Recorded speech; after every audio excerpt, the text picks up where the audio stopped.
Hello guys, welcome back to my channel R S K डोसेट। I am Mannat Lamba.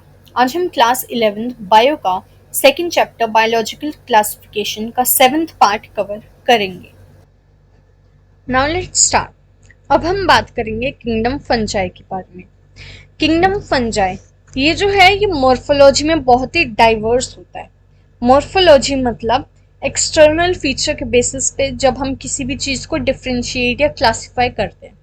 जैसे अगर हम बात करेंगे प्लांट की, तो प्लांट में मैं बोल दूं कि मान लो उसके मॉर्फोलॉजिकल फीचर हो गए स्टेम, लीफ की, इसकी लीफ किस तरह की है, ठीक है, इसका स्टेम या फिर ग्रीन कलर का है, येलो है, ब्राउन है, ठीक है, तो वो हो जाती है मॉर्फोलॉजी। जो किंगडम फंजाई है वो heterotrophic mode of nutrition show करता है। हेटरोट्रॉफिक में भी वो सेप्रोफिटिक एंड पैरासिटिक दोनों टाइप का शो कर सकता है। कुछ जो फंजाई हैं वो हमारी सिम्बायोटिक एसोसिएशन में भी रहती हैं। सिम्बायोटिक एसोसिएशन मतलब मिल बांट के कोई काम करना, एक तरह से मिल के रहना, ठीक है। देखो फॉर एग्जाम्पल अगर हम देखें फंजाई जो है अगर वो एल्गी के साथ मिल के रह रही है, fungi plus algae forms lichen, ठीक है। अगर फंजाई और एल्गी साथ में रह रहे हैं जिसमें एक क्या करता है जो न्यूट्रिशन प्रोवाइड कर देता है, फूड बना के न्यूट्रिशन प्रोवाइड कर देता है, दूसरा जो है वो शेल्टर एंड शेल्टर प्रोवाइड कर देता है, साथ में प्रोटेक्शन प्रोवाइड कर देता है, ठीक है। अगर बात करें हम फंजाई अगर रूट्स ऑफ हायर प्लांट्स के साथ रहता है तो उसको कह देते हैं माइकोराइजा। फंजाई प्लस एल्गी होता है lichen and fungi plus roots of higher plants होता है माइकोराइजा। इनको हम आगे डिटेल में कवर करेंगे। नेक्स्ट अगर हम देखें हैबिटेट होता है टेरेस्ट्रियल सॉइल। इसके हैबिटेट्स ना देखो, हम जो फंजाई है उसको हम कोस्मोपॉलिटन कहते हैं। क्यों कहते हैं वो हम देखते हैं आगे। क्योंकि अगर इसका हैबिटेट देखें तो वो टेरेस्ट्रियल सॉइल में भी रह सकती हैं, मॉइस्ट कंडीशन में रह सकती हैं। अगर उसका टेम्परेचर जो है वो 30 to 35 डिग्री सेल्सियस होना चाहिए, ऐसे हैबिटेट में रहती हैं। इनका जो पीएच होता है वो एसिडिक पीएच होता है। एसिडिक पीएच मतलब 7 से कम होना चाहिए, ठीक है। मतलब वो टेरेस्ट्रियल में होगा। एक तरह से ये सब चीज़ तो होगी टेरेस्ट्रियल के लिए। नेक्स्ट वो स्पोर की फॉर्म में भी रह सकती है इन एयर, मतलब हवा में भी वो रहती है fungi in form of spores. वो काउ डंग में भी प्रेजेंट हो सकती है, मतलब काउ डंग में भी रह सकती है। अगर वो काउ डंग में रहती है फंजाई तो उसको हम कहते हैं कॉर्प्रोफिलिस फंजाई। क्या कहते हैं? कॉर्प्रोफिलिस फंजाई, ठीक है। कुछ फंजाई जो है वो वाटर में भी रहती हैं, ठीक है, और वहीं कुछ फंजाई जो हैं वो नेल्स एंड हेयर्स में भी रहती हैं। हम हमारे जो हेयर और नेल्स हैं उनमें क्या होता है? कैरेटीन होता है, राइट। रिच इन कैरेटीन होते हैं हमारे नेल्स और हेयर। इसलिए जो ये फंजाई नेल्स और हेयर में रहती हैं उनको हम कैरेटिनोफिलिस फंजाई कहते हैं। क्या कहते हैं? कैरेटिनोफिलिस फंजाई, ठीक है।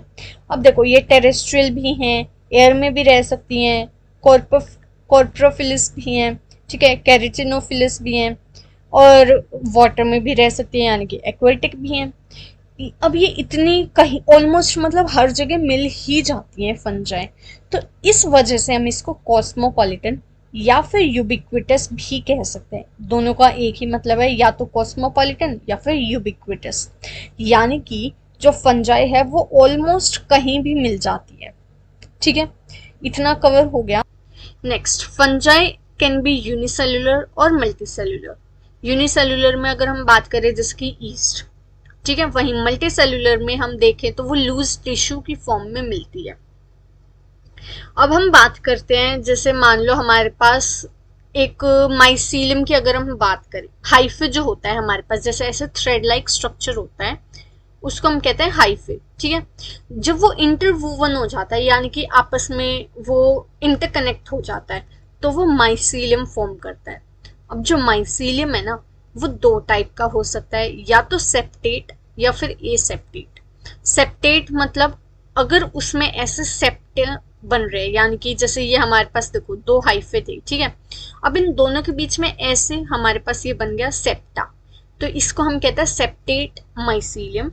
और अगर वो ऐसा कुछ उसमें सेप्टा प्रेजेंट नहीं है, तो उसको हम कहते हैं एसेप्टेट। अब फंजाई हमारे पास 4 टाइप्स के हैं, basidiomycetes, ascomycetes, deuteromycetes and phycomycetes. जिसमें से जो फाइको है वो हमारी एसेप्टेट है और बाकी तीनों सेप्टेट। नाउ सेप्टेट माइसीलियम भी 2 टाइप की हो सकती हैं, या तो मोनोकैरियोटिक माइसीलियम या फिर डाइकैरियोटिक माइसीलियम। अब देखो कैरियो, नाम से ही हम पता कर सकते हैं, कैरियो मतलब न्यूक्लियस, मोनो मोनो मतलब 1 यानी कि 1 न्यूक्लियस, डाइकैरियोटिक माइसीलियम यानी कि 2 nucleus, di means 2, karyotic means nucleus. अब सेप्टेट माइसीलियम में देखो ये हमारे पास हाइफे हो गए, ठीक है। अब इस हाइफे में हमारे पास ऐसे सेप्टा प्रेजेंट हो गए, हर सेप्टा मतलब ऐसे सेगमेंट्स बन गए इसके अंदर, राइट। तो हर एक उसमें ऐसे एक जैसे न्यूक्लियस है हमारे पास, ठीक है। वहीं हम बात करें अगर डाइकैरियोटिक में, तो हमारे पास ऐसे हर उसमें 2 न्यूक्लियस हैं। देखो मैंने इसको 2 अलग कलर से इसलिए दिखाया है क्योंकि ये जो हमारे दोनों है ना न्यूक्लियस, ये दोनों डिफ्यूज्ड नहीं है, ये अनफ्यूज्ड है, ठीक है। मतलब ये आपस में जुड़े नहीं है, 2 अनफ्यूज्ड जेनेटिकली डिफरेंट न्यूक्लियस, यानी कि ये दोनों सेम नहीं है, दोनों बिल्कुल ही जेनेटिकली डिफरेंट है और ये अनफ्यूज्ड है। दैट इज एन, एक न्यूक्लियस, दूसरा भी एन, सो एन प्लस एन। इनकी जो सेल वॉल है फंजाई की वो काइटिन से बनी होती है। काइटिन होता है पॉलीमर ऑफ एनएजी, ये हम आगे बायोमोलिक्यूल जो चैप्टर है उसमें पढ़ेंगे, ठीक है। ये फंगल सेलुलोज भी हम इसे कहते हैं, ठीक है। इसमें हम देखें फूड किस फॉर्म में रिजर्व होता है, वो होता है ग्लाइकोजन में। Reproduction can be bye vegetative propagation, जिसमें हमारे पास सबसे पहला आता है बाइनरी फिजन। इन यूनिसेलुलर जो हमारे पास ऑर्गेनिक फंजाई हैं उनमें बाइनरी फिजन होती है। अगर हम बात करें राइजोपस की, तो राइजोपस में हमारे पास फ्रेगमेंटेशन होती है, ठीक है। वहीं ईस्ट की बात करें तो ईस्ट में बर्डिंग, जैसे हम देखते भी है एक बर्ड निकलता है, राइट, फिर वो नया ईस्ट फॉर्म कर लेता है, ऐसे बर्डिंग। सो ये 3 वेजिटेटिव प्रोपगेशन मेथड हो गए in unicellular, Rhizopus and yeast. Next it can also be from asexual reproduction. Specialise structures होते हैं इनके पास जिसे हम कहते हैं माइटोस्पोर्स। देखो ये जो वर्ड है ना ये बहुत ही इंपॉर्टेंट है और ये हमें आना चाहिए कि अगर हम बात करेंगे फंजाई में तो इनके पास स्पेशलाइज स्ट्रक्चर होते हैं, एसेक्सुअल स्पोर्स होते हैं। इन एसेक्सुअल स्पोर्स को हम माइटोस्पोर्स कहते हैं, ठीक है। क्या कहते हैं? माइटोस्पोर्स। इनकी जो मेन बॉडी होती है वो हैप्लॉइड, हैप्लॉइड मतलब एन होती है। एग्जाम्पल माइटोस्पोर्स की अगर हम बात करें तो माइटोस्पोर्स के एग्जाम्पल है जूस्पोर, कोनिडिया या फिर स्पोरेंजियोस्पोर। इनको हम आगे और थोड़ा डिटेल में भी पढ़ेंगे, ठीक है। अब हम पढ़ेंगे जूस्पोर, कोनिडिया एंड स्पोरेंजियोस्पोर। इन तीनों को हम थोड़ा डिटेल में करते हैं। देखो हमारे पास यहाँ पे जूस्पोर होता है, हमारे पास ये जो तीनों है ना ये तीनों की मेन बॉडी हैप्लॉइड है एन, यहाँ पे हमने देखा। तो जूस्पोर को हम प्लेनोस्पोर भी कहते हैं। स्पोरेंजियोस्पोर जो है उसको हम ए प्लेनोस्पोर भी कहते हैं और वहीं जो कोनिडिया है उसको हम कोनिडियोस्पोर कहते हैं, ठीक है। अब देखो जूस्पोर जो है वो हमारा मोटाइल होता है। जू से हम कहीं पे भी अगर इस टाइप का आ जाता है ना तो जू मतलब मोटाइल ही होता है। जू स्पोर मतलब वो स्पोर जो है वो मोटाइल है। अब मोटाइल है मतलब वो मूवमेंट शो कर रहा है, एक जगह से दूसरी जगह जाने के लिए अगर वो मूवमेंट शो कर रहा है तो उसके पास फ्लैजिला भी प्रेजेंट होना चाहिए, तो इसमें फ्लैजिला प्रेजेंट है। वहीं अगर हम बात करें स्पोरेंजियोस्पोर की तो हम इसको बोलते हैं ए प्लेनोस्पोर। ये था प्लेनोस्पोर, प्लेनोस्पोर मतलब इसके पास फ्लैजिला है। ए प्लेनोस्पोर, ए आ गया मतलब फ्लैजिला एब्सेंट है, इसका मतलब नॉन मोटाइल है। अगर इसके पास फ्लैजिला नहीं है तो ये मूवमेंट शो नहीं करता, तो ये नॉन मोटाइल। ऐसे ही जो कोनिडिया है उसके अंदर भी फ्लैजिला एब्सेंट है, अब फ्लैजिला एब्सेंट है तो ये भी हो गया हमारा नॉन मोटाइल, ठीक है। अब जूस्पोर जो है उसमें हमारे पास जो एंडोस्पोर है वो एंडोजीनस है, यानी कि स्पोर फॉर्म्ड इनसाइड जूस्पोरेंजियम। इस चीज को हम ना थोड़ा आगे डिटेल में भी पढ़ेंगे। मतलब हमारा जो स्पोर है इसमें वो एंडोजीनस है। एंडोजीनस मतलब कि जो स्पोर है ना वो हमारा जूस्पोरेंजियम के अंदर फॉर्म हो रहा है। ठीक है, ये अगर हम बात करेंगे स्पोरेंजियोस्पोर की तो उसमें भी वो एंडोजीनस है। थिन वॉल्ड होता है, मतलब इसकी जो वॉल है वो बहुत ही थिन पतली वॉल होती है।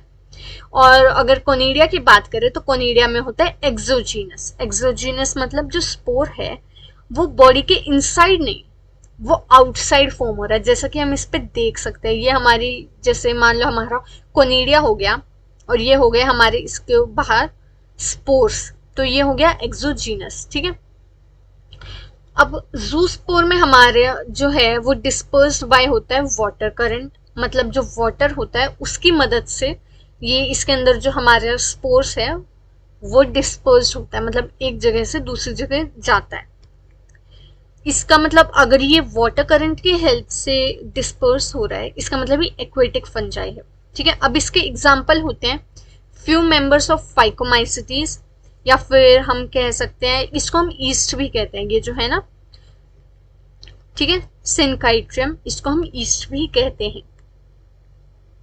अगर हम बात करें स्पोरेंजियोस्पोर की तो इसमें हमारे पास एग्जाम्पल आ जाते हैं टेरेस्ट्रियल मेंबर्स ऑफ फाइकोमाइसिटीज।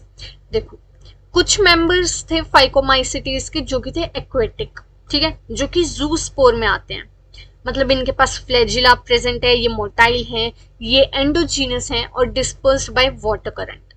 वहीं फाइकोमाइसिटीज के ही जो कुछ मेंबर्स हैं वो होते हैं टेरेस्ट्रियल, जिनके पास फ्लैजिला एब्सेंट होता है और एंडोजीनस होते हैं, लेकिन ये भी। और एग्जाम्पल्स, बाकी एग्जाम्पल्स हैं राइजोपस एंड म्यूकर।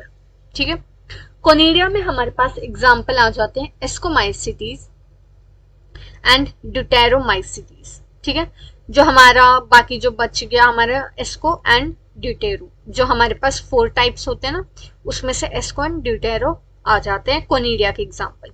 अब इन तीनों में सबसे ज्यादा मोस्ट कॉमन एसेक्शुअल स्पोर कौन सा है? कोनिडिया।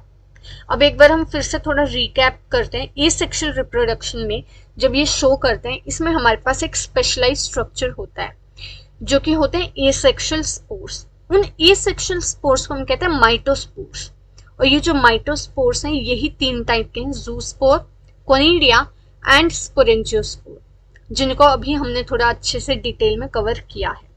ठीक है, एक हमारे पास PYQ है 2015 का कि जो म्यूकर है वो, मतलब क्वेश्चन में हमें ऑप्शन ऐसा क्वेश्चन पूछा हुआ था कि बाइफ्लैजिलेटेड जूस्पोर बताओ इसमें से, तो हमें उसमें से बताना था ऑप्शंस में से, जिसका आंसर था म्यूकर। क्योंकि देखो जूस्पोर बाइफ्लैजिलेटेड मतलब अगर इसके पास फ्लैजिला है, ठीक है, मतलब ये होना चाहिए जूस्पोर, जो कि होता है हमारे पास म्यूकर। ठीक है, अब हम पढ़ेंगे हर एक जो टाइप है ना उसको डिटेल में थोड़ा हम पढ़ेंगे, जैसे कि बेसिडियोमाइसिटीज, एस्को, फाइको एंड ड्यूटेरो। अब देखो जो बेसिडियोमाइसिटीज है ना वो हमारा नो एसेक्सुअल स्पोर, मतलब क्या है कि हमने 3 एसेक्सुअल स्पोर्स पढ़ी, that is zoospore, sporangiospore and conidia. इनमें हमने यहाँ पे ये एस्को, ड्यूटेरो एंड फाइको तो पढ़ लिया, लेकिन कहीं भी हमने बेसिडियो नहीं पढ़ा, राइट। इसका मतलब जो बेसिडियोमाइसिटीज है उसके अंदर कोई भी एसेक्सुअल स्पोर्स नहीं है। अब हम इनको थोड़ा और डिटेल में करने से पहले एक और टाइप है दैट इज सेक्सुअल रिप्रोडक्शन, उसको भी हम पढ़ लेते हैं। सेक्सुअल रिप्रोडक्शन जो हमारा फंजाई में जो सेक्सुअल रिप्रोडक्शन है उसमें 3 स्टेप्स होते हैं। सबसे पहला स्टेप है प्लाज्मोगेमी। प्लाज्मोगेमी मतलब fusion of cytoplasm of gametes, मतलब हमारे पास गैमीट्स हैं, उनके जो साइटोप्लाज्म है वो फ्यूज होंगे। अब जैसे मान लो ये गैमीट है, ठीक है, गैमीट के अंदर एक तो होता है न्यूक्लियस, एक उसके आसपास का जो साइटोप्लाज्म है वो फ्यूज हो गए। जैसे ये बना लिया हमने, ऐसे बन गया ये हमारा नया, मतलब 2 गैमीट फ्यूज करके ऐसे एक नया वो बना लिया हमने, इसको हम कहते हैं प्लाज्मोगेमी। दोनों न्यूक्लियस अभी तक फ्यूज नहीं हुए, न्यूक्लियस अलग अलग है, ठीक है। नेक्स्ट स्टेज आती है कैरियोगेमी। कैरियो से पता चल रहा है, कैरियो मतलब न्यूक्लियस। इस टाइम पे मतलब हमने फ्यूजन कर दिया न्यूक्लियस का, मतलब जो न्यूक्लियस थे वो भी फ्यूज होके इसने एक ये जो दो न्यूक्लियस थे, अब ये भी एक न्यूक्लियस बन गया। थर्ड स्टेप आता है, अब जो जाइगोट है वो मियोसिस करेगा और वो एक सेक्शुअल स्पोर्स, जिनको हम कहते हैं मियोस्पोर, वो फॉर्म करेगा, जो कि जर्मिनेट करेंगे और माइसीलियम ऑफ फंजाई फॉर्म करेंगे। ठीक है, अब देखो इसको थोड़ा और अच्छे से समझते हैं। सबसे पहले मान लो प्लाज्मोगेमी हुई, उसके अंदर जो गेमीट्स हैं उनके जो साइटोप्लाज्म है वो फ्यूज हो गए। ठीक है, अब फ्यूज होने के बाद एक बीच में एक स्टेज आती है, इंटरमीडिएट स्टेज। उसको हम बीच में पढ़ते नहीं है, मतलब एक तरह से बस समझते हैं, अलग से मतलब शो नहीं करते हैं। ठीक है, तो गैमीट्स का साइटोप्लाज्म फ्यूज हो गया। देन एक फेज आती है डाइकैरियो फेज, जो कि सिर्फ एस्को और बेसिडियोमाइसिटीज दो में ही होती है। ये याद करना है, डाइकैरियो फेज किस में होती है, एस्को एंड बेसिडियो। ये दोनों क्या करते हैं, इस दोनों में इन मतलब इस फेज में क्या होता है, ये हमारे दो गैमीट्स थे, इनका जो साइटोप्लाज्म है देखो वो यहाँ पे फ्यूज हो गया और ये बन गया हमारा डाइकैरियोन। मतलब डाई मतलब टू, कैरियोन मतलब टू न्यूक्लियस, कैरियोन मतलब न्यूक्लियस, मतलब टू न्यूक्लियस बन गए। ये होती है हमारी इंटरमीडिएट स्टेज। देन उसके बाद हमारी आती है कैरियोगेमी। इसके बाद अब ये जो दोनों न्यूक्लियस है ना, ये भी ऐसे फ्यूज होके और एक जाइगोट फॉर्म कर लेंगे। अब जाइगोट फॉर्म किया तो हमारे पास जाइगोट जो है वो हमारा डिप्लॉइड होता है, यानी कि 2n। जब ये मियोसिस में जाएगा तो ये हमारा n फॉर्म करेगा। देखो 2n से क्या करेगा, n। जो मियोसिस करके सेक्शुअल स्पोर्स जो होते हैं, देखो हमने देखा था कि जो ए सेक्शुअल रिप्रोडक्शन है ना, उसमें हमारे पास ए सेक्शुअल स्पोर्स होते हैं, माइटोस्पोर्स। ठीक है, वहीं जो हमारा सेक्शुअल रिप्रोडक्शन है उसमें हमारे पास सेक्शुअल स्पोर्स है, मियोस्पोर। ठीक है, यहाँ पे माइटो और यहाँ पे मियोस्पोर, ये चीज याद करनी है। और ये जो सेक्शुअल स्पोर्स होते हैं ये हैप्लॉइड होते हैं, जो ए सेक्शुअल थे वो भी हैप्लॉइड थे। ये जो सेक्शुअल स्पोर्स हैं यानी कि मियोस्पोर, ये जर्मिनेट करेंगे और माइसीलियम ऑफ फंजाई फॉर्म करेंगे, विच इज ऑल्सो हैप्लॉइड।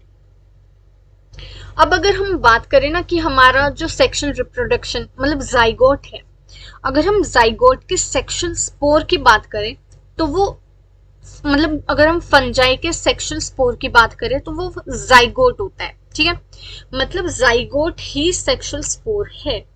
अगर हम ए सेक्शुअल की बात करें तो हम माइटोस्पोर कहते हैं। मतलब डिफरेंस समझो, इसमें हम मियोस्पोर नहीं बोलेंगे। अगर हमसे क्वेश्चन पूछा जा रहा है कि what is sexual spore of fungi, तो हम बोलेंगे जाइगोट, क्योंकि जो जाइगोट है वो मियोसिस करने के बाद सेक्शुअल स्पोर मियोस्पोर बनाता है। तो जो मेन सेक्शुअल स्पोर है वो तो हमारा जाइगोट हो गया, ये तो मियोसिस के बाद फॉर्म हो रहा है मियोस्पोर। ठीक है, तो ये चीज हमें याद रखनी है कि अगर हम सेक्शुअल में बात करें तो हमारे पास जाइगोट होता है सेक्शुअल स्पोर, और अगर हम ए सेक्शुअल में बात करें तो हमारे पास ए सेक्शुअल स्पोर होता है माइटोस्पोर। ठीक है, यहाँ पे हमारा रिप्रोडक्शन भी कंप्लीट हो गया फंजाई का। नेक्स्ट अब हमारा बच गया बेसिस ऑफ क्लासिफिकेशन, जो कि हम नेक्स्ट पार्ट में कवर करेंगे। So I hope you understand well. Thank you.